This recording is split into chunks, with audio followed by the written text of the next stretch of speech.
Hello दोस्तों, स्वागत है आपका मेरे यूट्यूब चैनल पे। तो जैसा कि अगर आपने पिछली वीडियोस नहीं देखी हैं तो मैं आपको बता देती हूँ, देख लेना ज़रूर। और हम लोग पिछली वीडियो में स्टे किया था हम लोगों ने हाउस बोट पे। तो हम लोग गेट नंबर 9 से इस बार निकले थे और आ गए थे सुबह हमें, क्योंकि आज जाना था पहलगाम। और ये देखिए, ये यहाँ पे चार्ट था कि कितना कितना सब चार्जेस होते हैं यहाँ पे, तो आप पॉज करके ईजिली देख सकते हैं।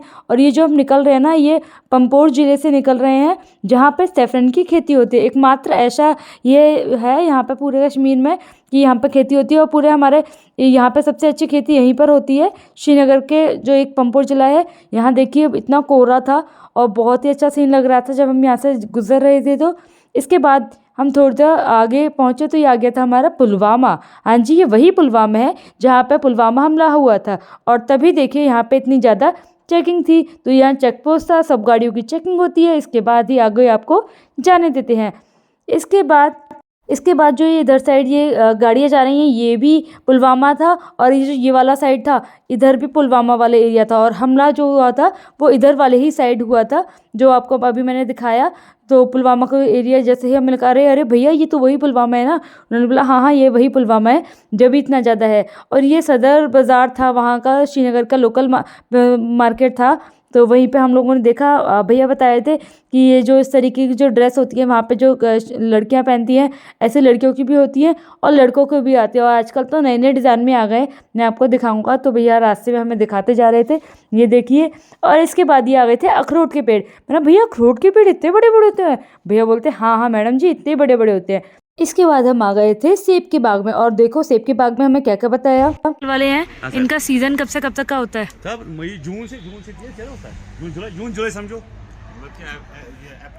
पहले पता है इसके क्या होता है। हाँ, पहले जब उसका निकलते हैं, पहले पत्ता निकलता थोड़ा, फिर निकलता है फूल। इतना फूल बढ़ता है, फूल में सेब निकलता है।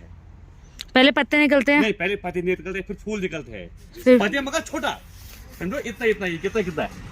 तो ये पता है बड़ा इतना पानी निकलता है, वो बड़ा बड़ा जाता है तो ये भी पता है। अच्छा, यही निकलता है पहले। ये इसका एप्पल का ये पत्ता। एप्पल कैसा है, देखो ये एप्पल कैसा है ना। फिर फूल के अंदर से एप्पल निकलता है। हाँ, फूल के अंदर से एप्पल निकलता है। अब ये सीज़न चला गया है, इसीलिए बच्चे कुछ एप्पल बचे हुए हैं। और भैया ने हमें ये भी पिक दिखाया था कि जब एप्पल का सीज़न होता है तब तो और ही प्यारा लगता है कि ये पूरा हरा भरा होता है। और जो आप देख रहे हैं ना, इसे हम बोलते हैं कांगड़ी। और इसमें कोयले भरे रहते हैं। तो श्रीनगर में इतनी जो ठंड बर्दाश्त करते हैं ना लोग, वो इसी की वजह से करते हैं। इसको क्या करते हैं, अपना जो ये फ़र्न होता है, इसके अंदर जो ये कपड़े पहनते हैं ना लंबे लंबे कुर्ते से, इसके अंदर रख लेते हैं या फिर हाथ में पकड़ लेते हैं और इसको ये इस तरीके से इसे चलाते रहते हैं, उससे वो गर्माहट मिलती रहती है।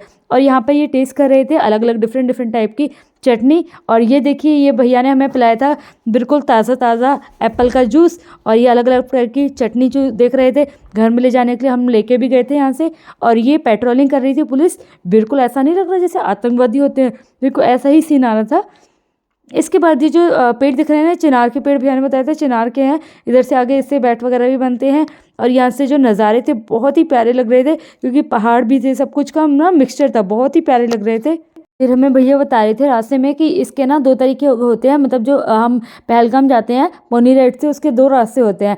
एक होता है थोड़ा कम एडवेंचर और एक होता है थोड़ा ज़्यादा एडवेंचर। वो रिस्की भी होता है। तो अगर आप फुल ऑन एडवेंचर करना है, आपको थोड़ा रिस्की मतलब डर नहीं लगता, तो आप एडवेंचर वाले रूट से भी जा सकते हैं, पोनी राइड से, मतलब घोड़े से ही। और एक जो नॉर्मल होता है उसमें थोड़ा सा एडवेंचर होता है और नॉर्मल चलता है। तो हम लोगों ने तो भाई प्रेफर किया था, हम लोग स्टार्टिंग में जा रहे थे तो हमने तो प्रेफर किया था कि नॉर्मल वाले से जाएं। हमें थोड़ा सा एडवेंचर भी मिला था उसमें और हम लोगों को नॉर्मल वैसा भी मिला था कि नॉर्मल रास्ते से भी।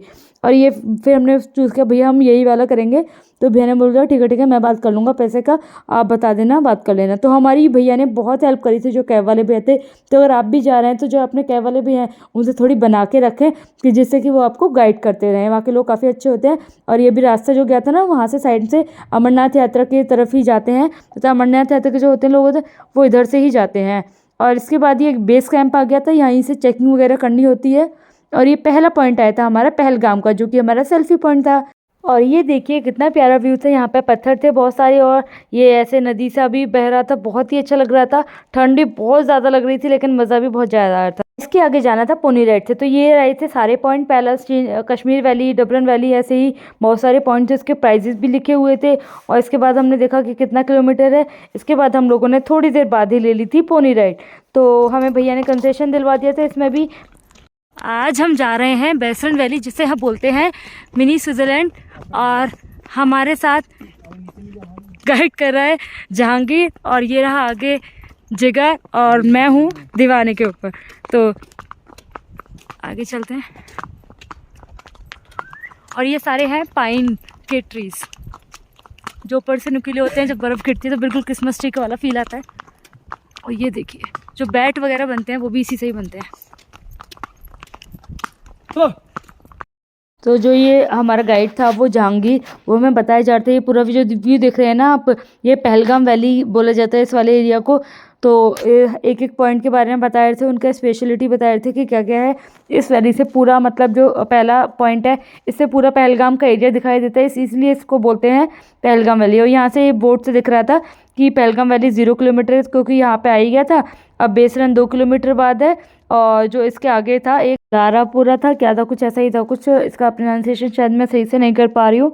इसके बाद ये हम लोग बस यहाँ पे इसका फेमस मतलब क्या चीज़ है कि ये ना पूरा जो ये पहाड़ है यहाँ पे आपको ट्रीज बहुत सारे मिलेंगे। एकदम लंबे लंबे पेड़ होते हैं, एकदम बिल्कुल क्रिसमस ट्रीज वाले, और पहाड़ों पर होते हैं। तो ये बिल्कुल स्विट्ज़रलैंड वाला फील आपको दिलवाते हैं कि एकदम पहाड़ों से बिल्कुल ऐसे इस तरीके से वो रोड होते हैं। और जो हमारा हॉर्स होता है ना वो इस तरीके से ले जाता है कि हमें कि वो बोलते हैं कि जो ये जो हॉर्स होते हैं ये बिल्कुल ट्रेंड होते हैं, ये आपको गिराएंगे नहीं। और कुछ कुछ तो ऐसे कर्व्स होते हैं कि जिसमें हमें बहुत ज़्यादा डर लग रहा था कि भाई गिर ना जाए, लेकिन भैया ने बोला कि आप बस बैठे रहो, इसको सब पता है, इसको सब अच्छे से आता है। और सीरियसली वो ऐसे ऐसे मतलब जगह जा रहे थे ना कि उन्हें डर बिल्कुल भी नहीं लग रहा होगा, लेकिन हमें तो भाई बहुत ज़्यादा डर लग रहा था। अब हम आ गए थे कश्मीर वैली को पास करके डबियन वैली। जो महाराजा हरि सिंह होता था उसने एक तीर से 2 शिकार किया, हिरन और रीछ का, इसलिए इसका नाम पड़ा डबियन वैली हैंडिंग प्लेस। डबियन वैली हैंडिंग प्लेस, हैंडिंग प्लेस। अच्छा, हिरन के एक पेट में मारा तीर, वो उसके पेट से निकल के गया रीछ के पेट में। मैं जहांगीर ने डबियन वैली जो थी यहाँ की पूरी स्टोरी बताई कि क्या क्या इसका हिस्ट्री था। इसके बारे में हम इसको सुन के और देख कर पूरा वहाँ पे फ़ोटोज़ वगैरह क्लिक करके आगे निकल गए, क्योंकि अभी हमें पहुँचना था बेसन वैली। और इसके बाद हम थोड़ी देर बाद ही पहुंच चुके थे बेसन वैली में। हमें लगा भाई ये है बेसन वैली, ये तो ऐसा लग रहा है जैसे लोग यहाँ पे पिकनिक मनाने आए हैं, सभी के सभी आ गए बिल्कुल, क्योंकि यहाँ पे शॉप थी, गार्डन था, बिल्कुल ऐसा ही लग रहा था। लेकिन हाँ बहुत ही अच्छा लग रहा था। और एकदम थोड़े टाइम बाद हमें थोड़ा सा सूरज मिला था। हमें बहुत वो उस टाइम से इतनी ज़्यादा बर्फ़ देखे ना बहुत ठंड लग गई थी, तो हम लोग को बहुत अच्छा लगा। मैंने तो खूब मज़े से एकदम घूम रही थी वहाँ पर, खूब इंजॉय कर रही थी। और ये पीछे बॉल दिख रही है, इसमें भी हमने काफ़ी फ़न करा, ये एक्टिविटी भी हमने करी थी। ये हमें 500 पर पर्सन दी थी उन्होंने, घुमा के बड़ा, लेकिन बहुत ही अच्छा लगा, मज़ा आ गया था। और इसके बाद ये भैया ने बताया ये जो पाइन ट्रीज़ होते हैं ना, इस पे से एक जो लकड़ी से ऐसे फूल सा निकलता है, ये बोलते हैं यहाँ पे श्रीनगर वाली लैंग्वेज में तो इसे खिंगला बोलते हैं, खिंगला। तो खिंगला का कुछ और नाम भी होता है, तो मुझे ज़रूर बताना कि क्या नाम होता है इसका, बताना। तो या तो इसका फूल होता है या पता नहीं, भैया बोले नहीं ऐसा ही होता है। इससे ना सर्दियों में पता है क्या करते हैं, लकड़ी जलाने का काम करते हैं। ये खूब टाइम तक कोयला बन के रहता है तो खूब गर्मी देता है, और इसी का यही काम होता है ज़्यादातर, तो यही बता रहे थे। लेकिन बहुत अच्छा सा लग रहा था मुझे तो मैं तो लेकर भी आई थी वहाँ से एक मेमोरी टाइप का भी मेरे लिए हो जाए, तो वहाँ से हम लोग ये लेके आए थे। और हम लोग निकल पड़े थे, हम लोगों ने 5 बजा दिए थे वहाँ पर घूम के। और वहाँ पे ऊपर ना फोटोग्राफी वाले भी थे कि कश्मीर की ड्रेस में, श्रीनगर की ड्रेस में आप इस तरीके से फ़ोटोज़ भी क्लिक करा सकते हैं। तो हमने फ़ोटोज़ भी वहाँ पर क्लिक कराए थे, और उन्होंने बोले थे जो इसकी हार्ड कॉपी है वो आपको नीचे मिल जाएगी। तो हम लोगों ने बाद में हार्ड कॉपी भी ले ली थी। और जो मैंने आपको स्टार्टिंग में दिखाया था ना कांगड़ी, जो जिसे गर्म रखते हैं श्रीनगर या कश्मीर वाले लोग, तो उसका जो ड्रेस होती है उसको फेरन बोलते हैं। तो अभी मुझे जहांगीर ने बताया कि नहीं उसे फेरन बोलते हैं, और फेरन के अंदर ही कांगड़ी रख लेते हैं, जिससे कि अपने आप को गर्माहट देते रहते हैं। इसके बाद हमें बताया कि जो ये थोड़ा सा आगे जब आने वाला है ना पहलगाम वैली, तो पहलगाम वैली के बारे में अभी बताया उसने, जिसका पहले नाम था पहला गाँव और बाद में इसको बना दिया है पहलगाम, है ना। और पहलगाम की वो लोकल लैंग्वेज क्या थी? गोजर? गोजर कश्मीरी। गोजर कश्मीरी, अच्छा। और श्रीनगर की कश्मीरी है? हाँ कश्मीरी, वो भी कश्मीरी है, वो प्योर कश्मीरी है, प्योर। अच्छा, जैसे कि अगर मैं पहलगाम वाले गोजर श्रीनगर कश्मीरी, सॉरी कश्मीरी गोजर में बोलूँगी मेरा नाम निशु है, तो इसको कैसे बोलूँ? मेछो नाव निशु। मेछो नाओ निशु। निशु, अच्छा। और खाली श्रीनगर में, सॉरी खाली कश्मीरी में? खाली कश्मीरी में होगा मेरा नाम है निशु। मेरा नाम है निशु। हाँ। जहांगीर से थोड़ी सी अच्छा। कश्मीरी वाले लैंग्वेज मैंने भी सीख ली, और इसके बाद हम लोग थोड़ी देर अपनी मंजिल के पास आ गए थे, क्योंकि बहुत शाम भी हो गई थी और हम लोगों ने स्टे यहीं किया, और कल मिलेंगे हम फिर से श्रीनगर में।